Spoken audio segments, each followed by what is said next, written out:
Good evening, folks, and a very, very warm welcome to DinamoTV, the official podcast of St Albans Dinamo Football Club. My name is Tonchi Prusats, and I'll be with you over the next hour or so. And welcome to episode 33. It's, in fact, a rescheduled episode, as obviously last night we couldn't clash with our sister club, Sydney United, who unfortunately bombed out of the NPL New South Wales elimination finals.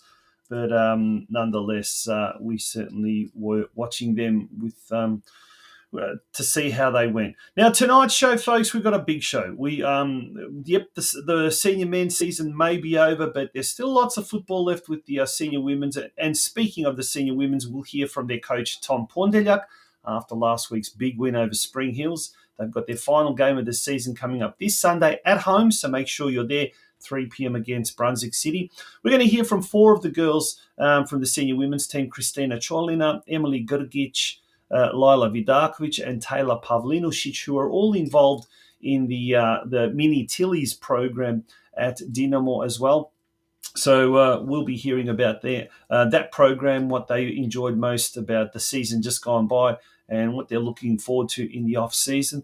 We've also got the senior men's football operations manager, Jason Xerri, and he'll be letting us in on what's been happening since the NPL Victoria season finished.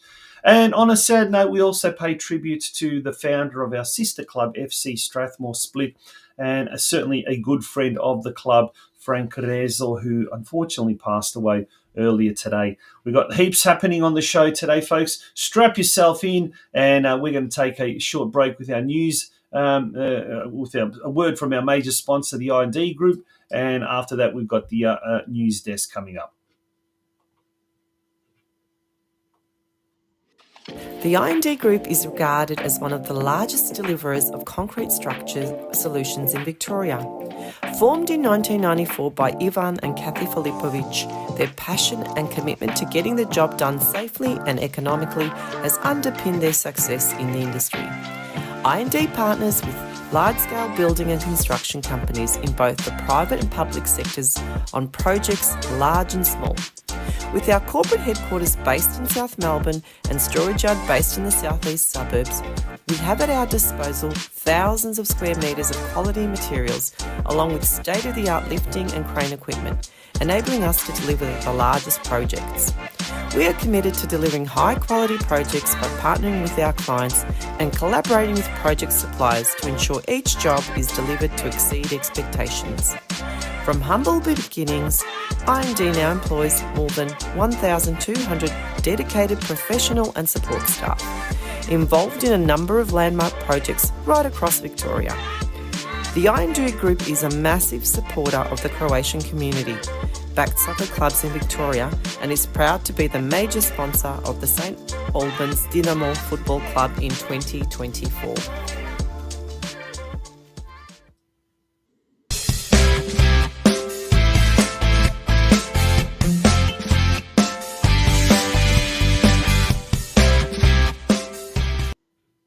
Welcome back to the news desk. And unfortunately, we start tonight's news desk on a sad note. Frank Rezo, the founder of Strathmore Split, or back in those days as it was known as HNK Split, he passed away early today. And I'm going to read the tribute to the late Frank Rezo that was posted by Strathmore Split earlier today.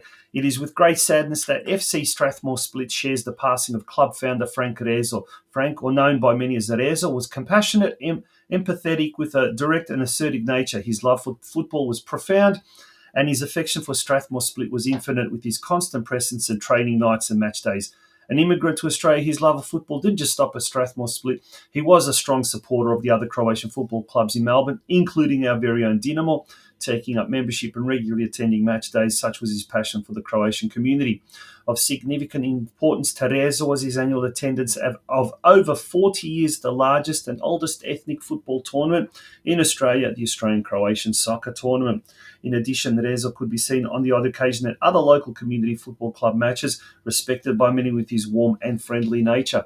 In 1976, Rezo had a vision to form a new football club for newly arrived Croatian immigrants in Melbourne as a social connection to the community that resulted in the establishment of Split Soccer Club.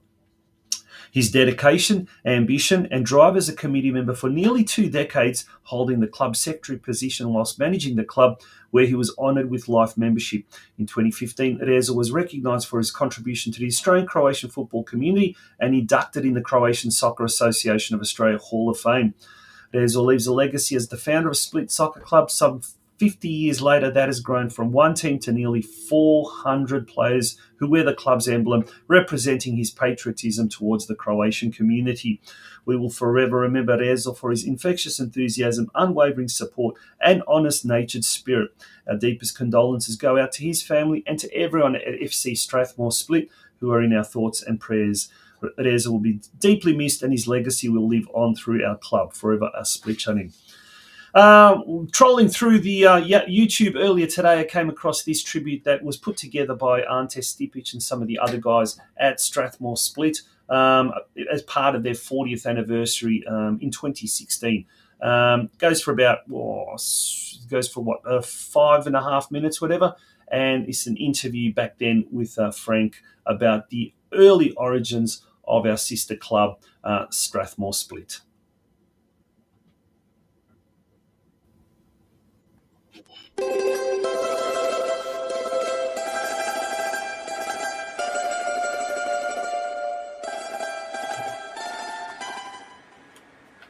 Frank Rezo formed the club 1976. Xerri died 18th of September 76 in Broadmeadows. Formed the club. I had 9 players playing for Kodak. And Leo Matic come with the idea, say we got 9 players, we can get 2 more, we can get our own club.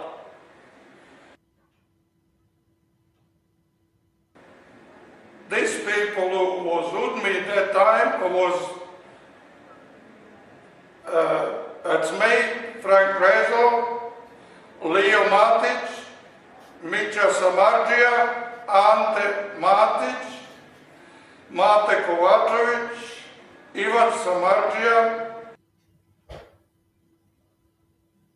Then, couple of months after, we find a good sponsor, called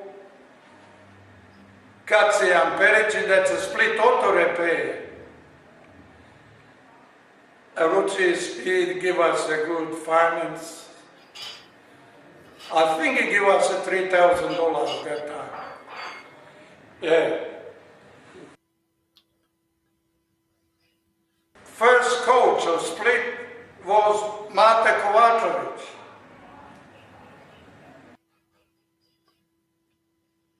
Grand was ski on Park Reservoir. We was there. You have to have a business mind. Industrial League need a business mind. And we didn't have Croatian people that time, business people. And they got a Croatian, not a businessman, auto repair. They call Zagreb. When I come to Camberfield, Zagreb, I saw Split auto repair.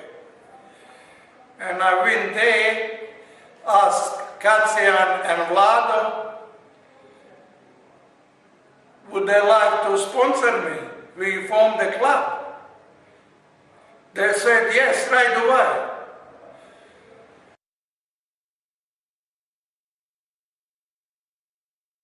Permission from Kacijan and Vlado, Krčmar, and my wife fill up the paper. I took to Waverley to Rome Darlington. In 2 weeks I was registered. When we was registered that year, Melbourne Essendon Lions had a Croatian tournament. Eli Burin, Frank Burin, he wouldn't let us play. He said, "You're not registered yet." I said, "I got my paper here, we are registered." And we missed out on the 76 tournament. He wouldn't let us apply. Since 77, 78, that was our first tournament. We went to Adelaide, and we never missed a tournament again.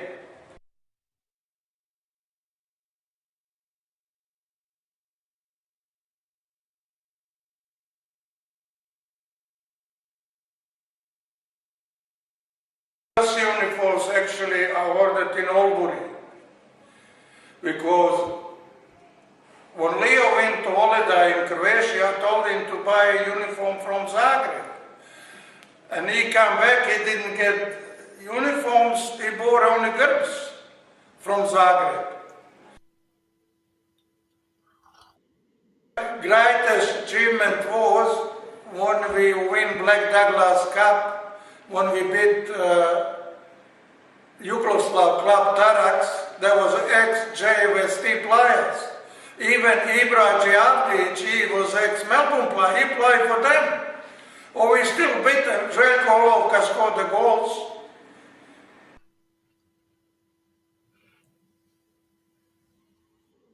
That's my second family split.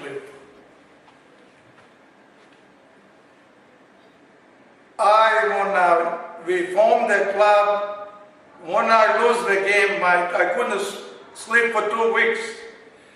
Soccer balls running through my head.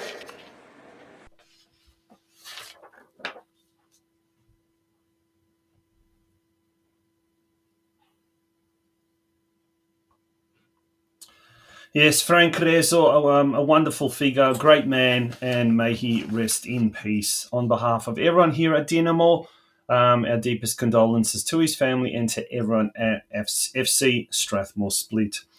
All right, moving along now to other news. Before we go on to the senior women's team, Dinamo Fish Night on tomorrow night, folks. There are still some tables left. Be sure to text Anna right now, 0401 505 100. So from 7 o'clock onwards, bookings are essential. And if you book a table of 8 or more, you go into a draw for a door prize. So minimum of 4 people per booking. We do need people to book tonight, because we do need to know how many ports here, how much fish to get and organise and all of that kind of stuff. Yeah, still a few more tables left. The women's team on last weekend recorded a dramatic 8-0 win, or comprehensive is the word rather than dramatic. Comprehensive 8-0 win over Spring Hills in the penultimate round of the season. Sienna Delia scored 4 goals, taking her season's tally to a very, very impressive 18 goals from 13 games. Jana Colina scored 3 goals, and she's the leading goal scorer at Dinamo. She's got 20 goals from 14 games. Kristina Colina scored the other goal to round out the scoring. As you can see, Dinamo are in second spot. Uni Hill Eagles do have a game in hand.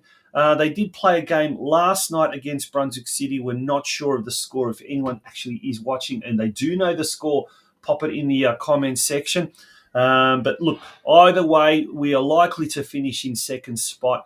And talking to Tom Pondeljak during the week and some of the ladies there during one of their following one of their training sessions, it certainly looks like Dinamo women's team will be promoted next year into Victorian State League 1 and joining our other sister club, North Geelong Warriors, in State 1. And obviously, that means we will then need to field a reserves team, but with a very good 15s and a very good 16s team, and already some interest in new players coming to the club, well, we certainly feel that we can field 2 teams. But stay tuned for that. And here's some Dinamo TV's Nick Delia. He's also the team manager of the senior women's team. He caught up with Tom after that 8-0 win over Spring Hills. This is what Tom had to say. Tommy, how'd you go tonight? Look, the girls were absolutely awesome tonight. Probably one of their best performances I've seen. Spring Hill were good value. Obviously, we big scoreline, but girls from the first whistle, I just told them before the game to just come out firing, and they did just that. So no, they were awesome tonight. They were brilliant. One game to go. What are you thinking? Yeah, look, we've got a game to go. Obviously, we don't know how the other result went, but I said to the girls, we've got to cement second spot. That's our focus. So yeah, obviously tonight was awesome, and obviously next week, last game at home, we really want to put in another ultra good performance, and hopefully we get another 3 points. Good stuff, well done, mate. Tom Pondeljak, the head coach of the senior women's team.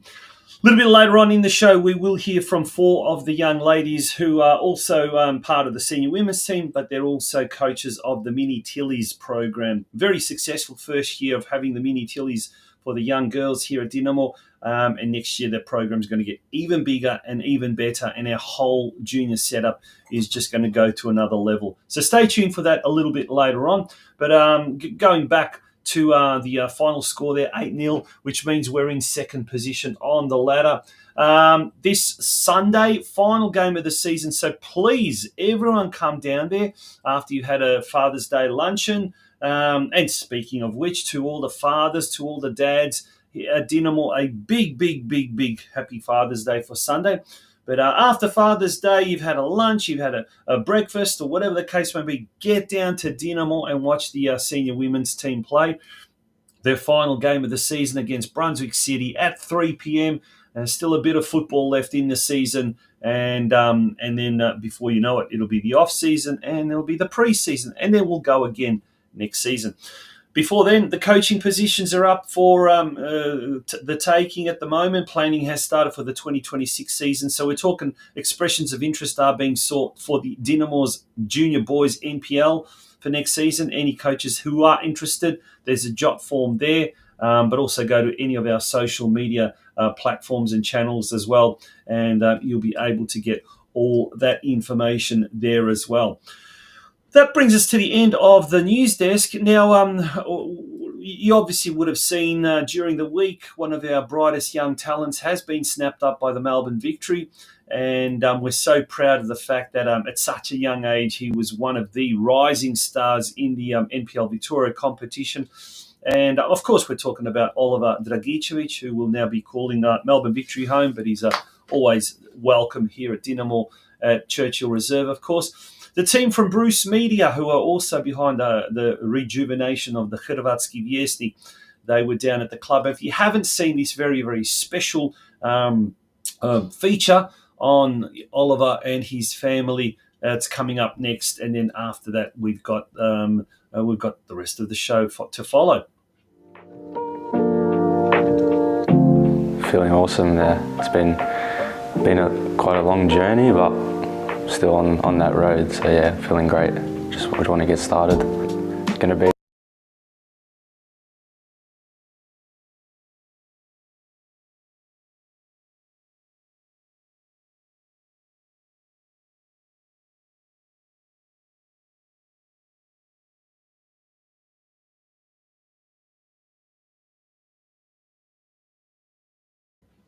Apologies there, we seem to have some sort of problems there. We're going to try and rectify that as soon as we can. For whatever reason, that just seems to have, we've got a bit of a little problem, but we'll straight away see what we can do. Just bear with us for a second.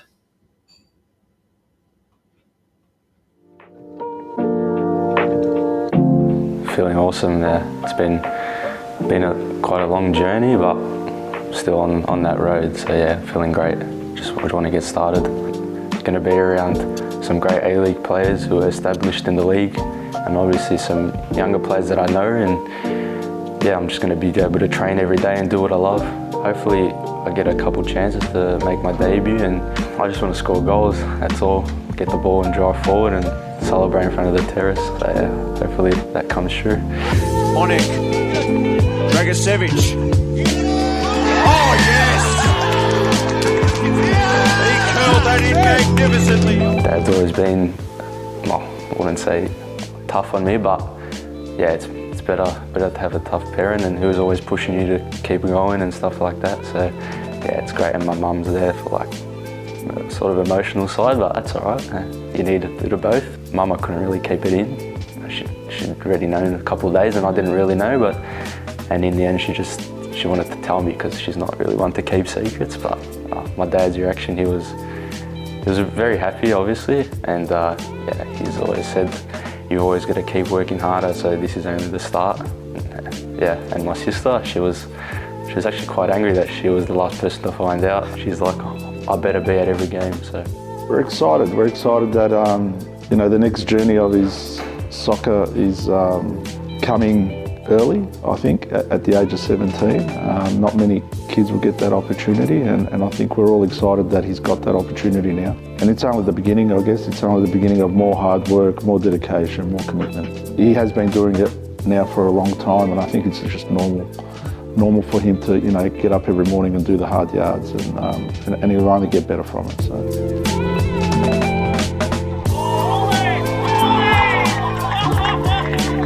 Started maybe 4 or 5 years old in the Mali Plavi at Dinamo, and sort of worked my way up. Had many coaches along the way, and when I was younger, people like Mickey Pete and Rika Postelikas had a big impact because they were coaches who pushed for a lot of games when I was younger, which is what young kids at like 7, 8 years old need. Around 15 years old, I had coached Ante Didelica, and he was also another big part. And it sort of just escalated, and at 15 years of age I went to play in Melbourne City.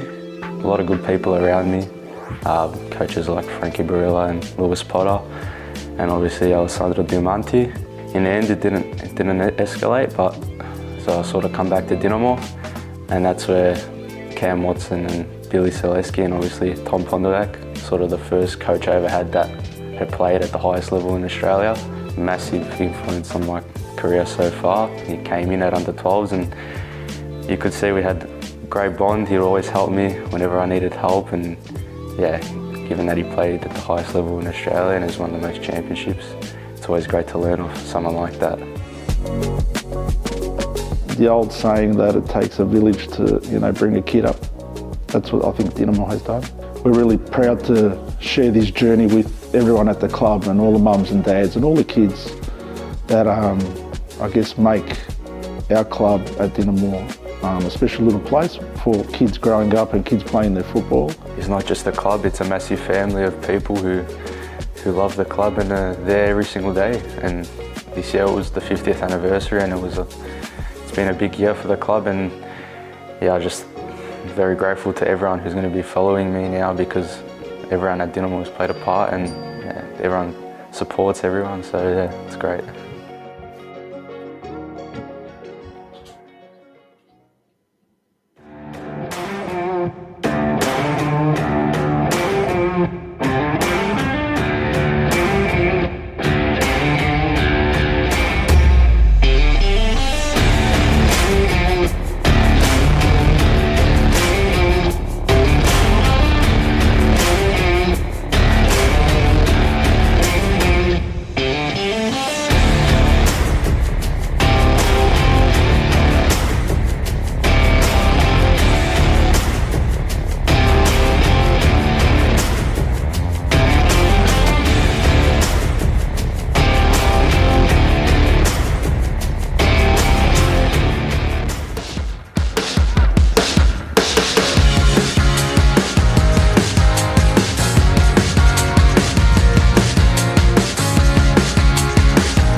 most enjoyable thing was seeing younger girls come up and enjoy the game the way that we do, and being able to teach them and see them progress throughout the year as well was really rewarding.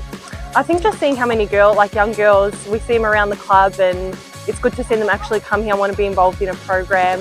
So many girls around, it's great to see. We're obviously making a difference, you know, senior women, we're a role model to them, and yeah, it's good to see them. Yeah.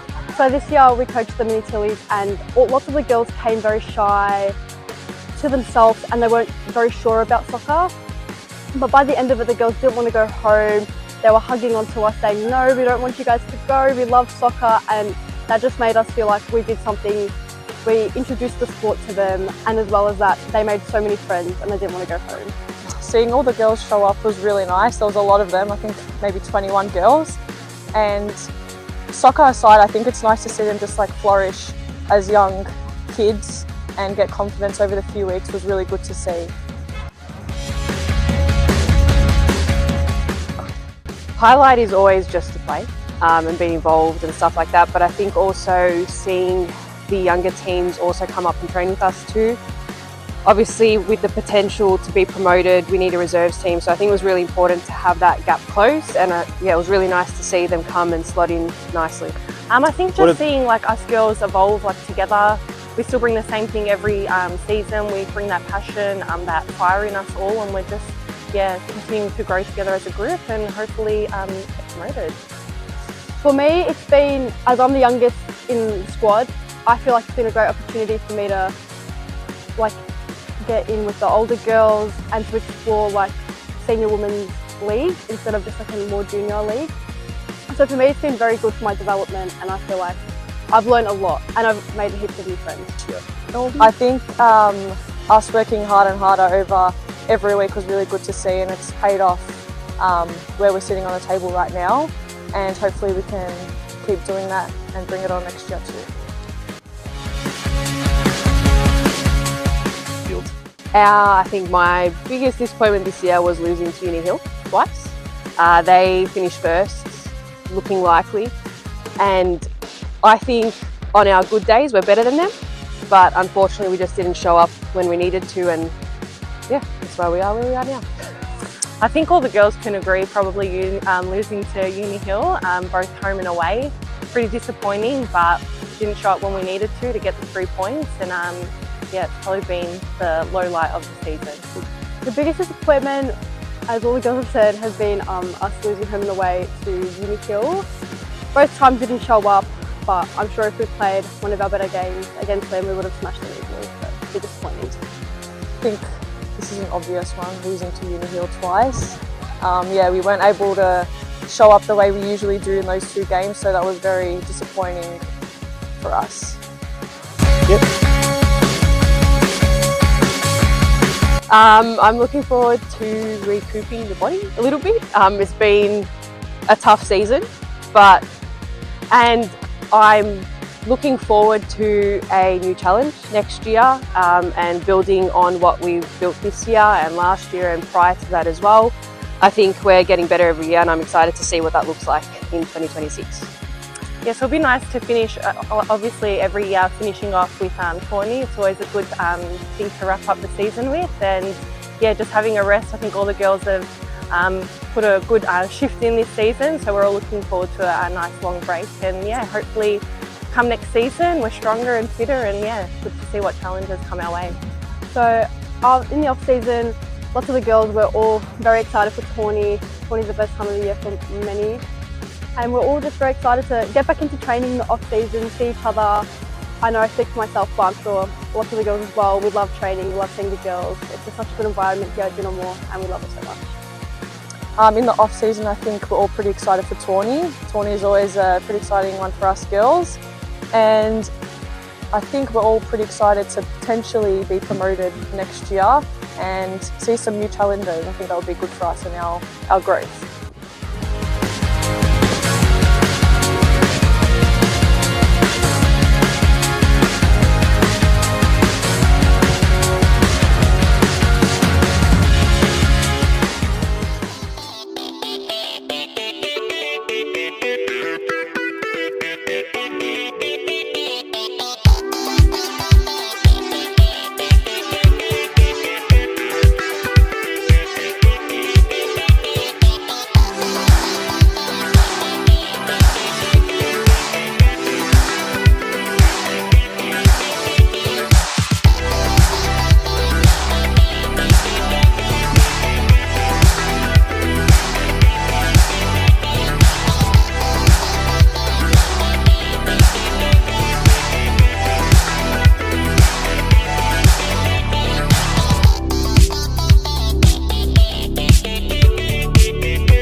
Welcome back to Dinamo TV, and it's time for our special guest tonight. And we're touching base with the Senior Football Operations Manager for Dinamo, Jason Xerri. Jason, welcome back to Dinamo TV. Thank you for getting. It's the off season, I know, but mate, we appreciate you coming on the show and giving us a bit of a rundown of the season that was. Always a pleasure, Tom. Happy to be on board. Yeah. Now, mate, from your perspective, how did you see the 2025 season that just went by? I guess, look, it's been a bit of a sweet and sour kind of thing in regards to the season. I suppose we showed, obviously, we can match it with the best. We were at our best, and obviously probably struggled a little bit at times in patches there, which probably cost us at the end not making finals or getting close to finals. So I guess overall, from that perspective, probably a little bit frustrating for all concerned. But saying that, there's always, there's other positives that come out of the season, and then I think we're slowly building a really good foundation going forward, and just showed in so many parts of the season on the park and performances that we, as I said earlier, we can match it with the best. And there were some games there that we probably we just felt a little bit short on, but those games that you fall a little bit short on end up costing you at the end of the year. And it's obviously an area where obviously we'll reflect on that, and I'm sure the coaching staff will assess all of that and obviously work towards making sure that we're prepared differently for those occasions next year. Yeah, look, in hindsight, what did we do right this year? In your opinion, as a football ops manager, what did we do right on or off the field as far as the senior men's team? Oh, look, I think the fact that we brought people on board, especially in the coaching department, that were added bonuses. I think obviously Cam and Billy were obviously here from last year, but bringing Tom Pondeljak in. Was a great benefit to the team and his input, and the same in the goalkeeping department with Tony Bellezza as well. He's been great as well, and his input. So I think from that point of view, it's been great. Obviously, we've had the medical staff in obviously from Stefan and Johnny from last year, the medical team. Stayed on board this year, so them working with the coaches has worked really well, and I think that showed with the lack of soft tissue injuries and so forth. So that's a good point. That's stability as well. That's a really good point you make. Yeah, so stability in regards to all of that is something that's been a real positive, and something that we've worked really hard at trying to, I guess, establish as part of our football. Yeah. What about the negatives, or better said, what could we have done better now that we sort of have the benefit of hindsight? Oh, look, I think every year, even if you have a really successful season, I think there's always room for improvement. I think any organisation that doesn't recognise that is delusional, to be honest. So there's obviously always room for improvement, whether they're our 1%ers that we do on a weekly basis, whether it's small things that we do, but I think we always assess those in the off season and try to work those out once we have those conversations with the coaching group and speaking to the players and see how we can better equip ourselves in those different departments. It could be small things, but a lot of 1%ers end up being a lot at the end of the day. So I'm sure that we'll go through all of that in due course and work what that is out. But overall, I think it's been, like I said earlier, just a bit of a frustrating season, because there was a lot of things that we're doing really, really well. There was a lot of performances in there against some really good sides that we did extremely well in. I think anyone that's watched us for 26 rounds would probably agree that for most part we've played some really good football, and that's a real positive, and it's something that we can always build on going forward. And every season you sort of you top up on personnel to try and improve those areas, and certainly we're doing that in the off season. Yeah, what about the competition itself, the NPL Victoria League? I mean, every year it just seems to be getting better and better quality-wise, the players signed, the crowds. This year the crowds, obviously, with Preston, they were really, really good. But overall, like outside of the A-League, the NPL Victoria seems to be the best league in Australia. What's your take on the competition? And is it getting harder and harder for smaller clubs like Dinamo to compete against some of the richest and the best clubs in the NPL? Oh, look, I think definitely there's no. It's the proof is in the pudding that the competition is arguably the best NPL in Victoria. Obviously, with some of the teams that are getting close to making that, Australia Cup final, and Avondale and Heidelberg have obviously shown that. So the competition is definitely strong, and will continue to be strong. As far as our club goes, I probably. And the crowds have obviously been a lot better this year overall, I think, for the competition, and obviously having Preston there makes a huge difference. But then saying that as well, I think our own crowds have increased this year. I think it's being at the club for 11 years, I think it's probably one of the best seasons I've seen in regards to crowd attendance. And I'm not just referring to the Preston game, I'm referring to the whole season across the board. Our home games, obviously, we sort of hindered a little bit at the start of the season with not being able to play on pitch one, and we didn't get to that sort of scenario until a little bit later in the season, which I think had a little bit of a part to play in the overall big picture of the season and how it went. But on a positive, the crowds have been good, and I think Tonch is where we as a club.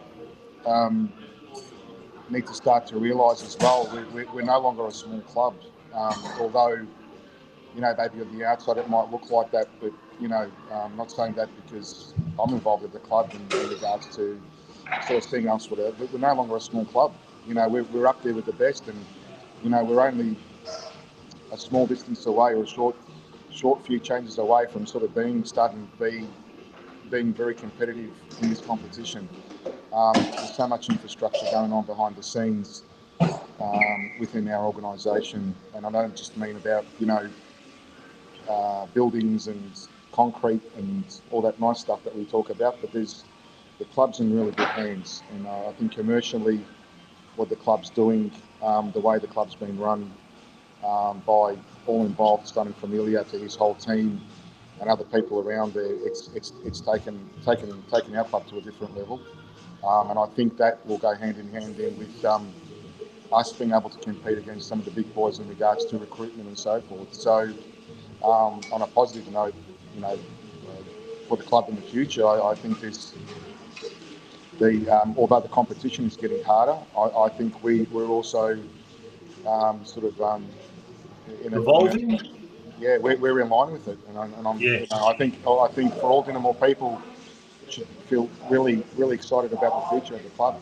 I think you're right there, and watch this space. I think there's some exciting announcements being made in the off-season as well as we head into next season. But look, let's talk about this season. The on-field action has finished, but there's still some off-field commitments, if you like. We've got the NPL Football Victoria Gold Medal Night coming up, the presentation night. Tell us a bit more about those post-season events. Yeah, so Gold Medal Night is on a Friday, I think the 19th. We'll obviously have our group of people from our club representing our club at that function. There'll be some players coming across to that as well. Hopefully, some of them can feature in some of those awards. And we'll definitely be there as always to represent the club and obviously support the evening itself.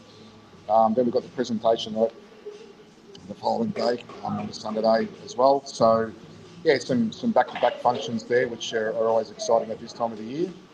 And then, obviously, amongst all of that is preparation for tourney, which is... Yeah, let's talk about that. Approaching. Yeah, the boys have had a week off and now they're back in training, and that's coming up. And that's always a big thing. A lot is expected of Dinamo, I guess, at the tournament in years gone by, and this is going to be no different, I guess. So tell us about the preparations for that. Yeah, look, obviously the boys will we'll have a couple of training sessions well before that. There's a mini tournament coming up which we'll feature in, so that'll sort of get the boys moving again. And as always, we'd like to represent ourselves well in that tournament. We're obviously one of the clubs that have been quite reasonably successful, and this is no different. We go into it with a fine balance of it being sort of an end of season and carnival kind of atmosphere, but at the same time we always aim to do well, and it wouldn't be nice to sort of come home with the goods on our anniversary year. Yeah, that's for sure. Now, there have been a couple of departures. It's been well publicised. Our young gun, Oli Dragicevic, has gone to Melbourne Victory, of course. But we've also had Gideon Arok. He's moved to Malta. Now, this is a league and a country that you know very well, being of Maltese extraction. Now, he's gone to club Floriana FC. Tell us a bit more about the Maltese league and the club that Gideon's moved to. I guess, look, the club that's Giddy's signed for Floriana is probably it's won 26 league titles with another team, Sliema Wanderers, which is their equal figure with regards to how many league championships they've won. So it's Floriana's in the top three. There's always been top three, top four of the Maltese football competition for over 100 years, and they always do well. It's I think they got through the second round of conference league qualifying this year, and they got knocked out. So they're, Giddy's going into a professional environment, and it's be a great test for him to see where he's at. He's obviously going from a semi-pro environment to a full-time environment, which is going to be great for him to sort of know what that's like. And look, hopefully he'll do well. But it's certainly not going to be a walk in the park. It's there's a lot of, obviously it's Europe, and obviously I know Maltese football with minnows when it comes to the grand scheme of things and the big European competitions. But look, the top 4 or top 5 teams in that competition will be equivalent to any A-League side here. So that'd be again a great test for Gideon to test his skills amongst that. Yeah, and as we mentioned, speaking of A-League or A-League clubs or A-League level, Oli Dragicevic has gone to Melbourne Victory. That's just fantastic news. Fantastic recognition as well for the program here at Dinamo. But we all certainly hope he's going to do well, and I'm sure he will. And what about you, though, mate? Do you get a break, or does the planning start now for next season, or have you had a chance to have a bit of a break? Oh, look, the last couple of weeks have been relatively quiet in the sense of not too much to do once the season finished. Now, obviously, we'll get into next week and start sort of prepping for tourney, and then we'll have conversations around next year. Look, there's been obviously always there's always conversations about the following season well before the season finishes. They'll continue to sort of happen over the course of the next few weeks, and then again we'll just once we've got everything settled and organised, we'll start sort of having the big discussions around recruitment and everything else. I mean, again, saying all of that's already sort of started, but they start to heat up a little bit more in about a month or so. Before we know it, mate, it'll be time for the pre-season, and then the season proper will start early February of next year, and then when we go all around again. Mate, thank you so much for joining us here on DinamoTV and throughout the year as well. Enjoy the last few weeks, I guess, of the season off the field, and obviously the Croatian soccer tournament up on the Gold Coast. That should be a ripper. And looking forward to seeing you at the presentation night. Look, thanks, Tonch. I appreciate it. As always, coming on your show and giving our fans a little bit of an insight as to what happens behind the scenes in the football department. But I just want to also overall just thank our loyal fans this year for turning up week in, week out, and absolutely make a big difference to the boys on match day and so forth. And especially seeing this young generation of little kids sort of supporting us as well, and it's just a great time for our football club. It is indeed. Jason, thanks, mate, for joining us. Bye-bye. Thanks, mate. Cheers. Jason Xerri, the football operations manager, the senior football operations manager at Dinamo. Westar Prestige is a proud family-owned second-generation business servicing Victorian motorists for more than 50 years. We are a specialist prestige collision repair facility situated in the western suburbs of Melbourne. However, we service all regions of Victoria, with many of our clients travelling not only from around Melbourne, but all of Victoria to use our services. We are also able to provide a digital platform for quoting clients' vehicles who are unable to personally attend our premises. We are an authorised manufacturer approved repair facility for Mercedes-Benz, Tesla, Peugeot and Suzuki, and are proud of our ongoing affiliation with these brands. We also work closely with several of Australia's largest insurance brands who entrust us to be a part of their preferred repairer network.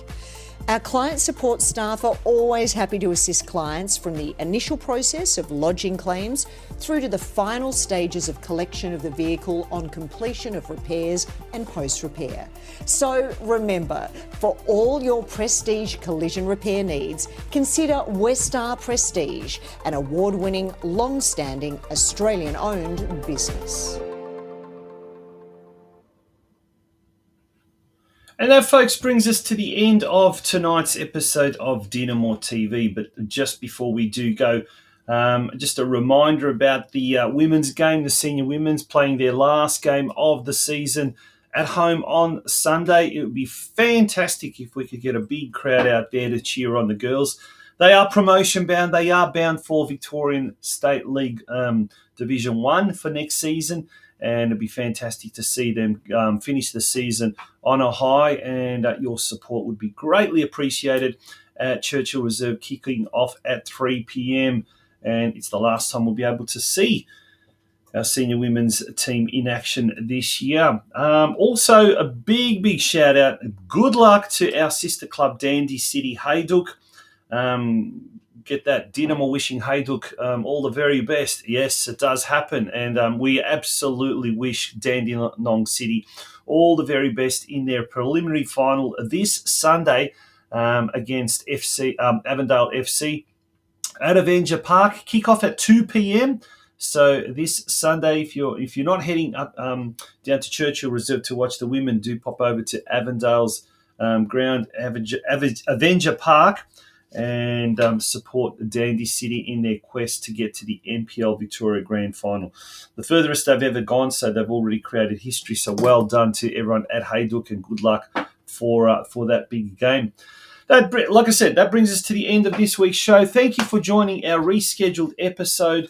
We're back next Wednesday night at our usual time slot of 8 p.m.